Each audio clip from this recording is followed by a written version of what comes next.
first. Would you read it for me? You gotta take it to your medicine. Well, first of all, welcome Governor Hickenlooper. We appreciate your offer to lean in and listen to rural Colorado. It's a short three-part question. What does lean in and listen truly mean? Will your listening translate into true concern and representation for rural Colorado, especially Moffett County? And will you come back to Craig and Moffett County after the 2014 legislative session so we can discuss what legislation was passed and signed by you? So, what does lean in and listen mean? It means just what I'm saying, and there's people that say, this is from the restaurant business, in the restaurant business, you say you listen to somebody, but you wouldn't really listen. And when you lean in, and part of it's I am getting a little deaf.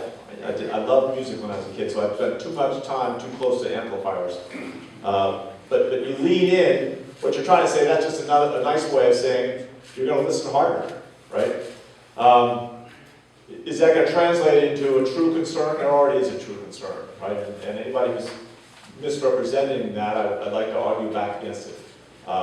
We've tried to make decisions based on facts, and I don't, the hard part is, I'll tell you a quick story. My son Teddy's 11, and we got into an argument last spring. He was complaining about 5th grade, and the argument took a turn for the worse. Teddy started finally saying, "Daddy, what do you do at work all day? It's so hard. Make decisions." I said, "Well, Teddy, make a decision." He, No, Daddy. Get the facts. Make a decision. Check. Next. I said, "Well, Teddy, no." He goes, "Daddy, get the facts. Make a decision. Check. Next." And then he goes, "Every day I've got to go into school and learn something completely new I didn't even know existed the day before. If I don't get it completely right, my next day is misery because everything's based on the day before." After 15 minutes, I gave in. 5th grade is harder than being governor, right? So I gave in.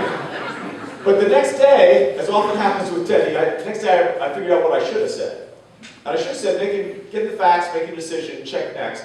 It's pretty easy if everyone's got the same facts. And I think part of what we don't do is spend quite enough time trying to get the facts, the real facts, and hear each other. And then we can argue about the decision we're going to make. But too often we're trying to make decisions with different facts. So my commitment is to take that true concern and do a better job of actually communicating rather than thinking that everyone understands what I'm saying. And then will I come back after the legislative session and discuss the bills passed? Absolutely. So yes on all three. Question here. Thank you.